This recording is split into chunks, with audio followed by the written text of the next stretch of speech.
I have to admit I was a bit skeptical about this one. You see, once again we were changing directors.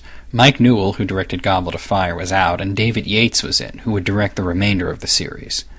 This movie was announced at only being an hour and a half long, where previous films had been anywhere from 2 to 2.5 hours long. This was dodgy for two reasons. One was that while Goblet of Fire was good, its main issue was that it was rushed and it went through the plot too quickly. The second reason is because Order of the Phoenix, the book, was really, really long, around 900 pages. Hell, even J.K. Rowling said at one point that if she did it all over, the one thing she changed was that she'd cut that book down to size a bit. But it is possible to adapt a mammoth like Order of the Phoenix into a reasonably sized movie. After all, there is a huge amount of nothing happening, but Rowling being very descriptive and developments and plot threads that were already nixed from the film series. But I was on guard. I didn't expect it to be really good, so I was pretty much surprised that, yeah, this one is really good. It's the shortest film, but it's based on the longest book, which really gives credit to the scriptwriter and the director for doing a great adaptation without it being insanely long.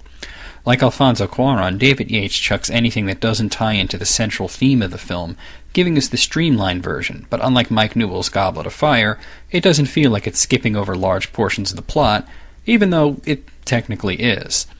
This time around, not a whole lot happens to Harry at Hogwarts, but he is getting attacked via his dreams by the now-revived Voldemort, who the wizarding government is denying that he's returned.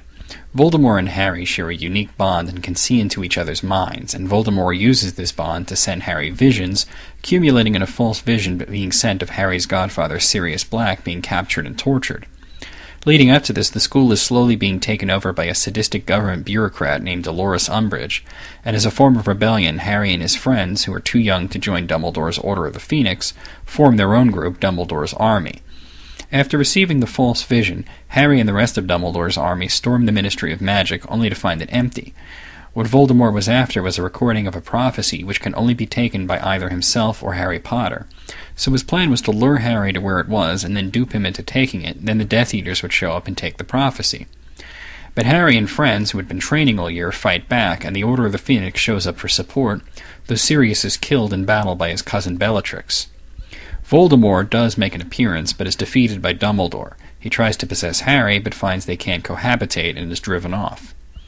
The main driving force of the film are the performances. Michael Gambon finally shows off his chops as Dumbledore after being slightly absent in his first shot and slightly manic in his second. And Gary Oldman is fantastic in this one as Sirius, and Ralph Fiennes once again makes a great Voldemort.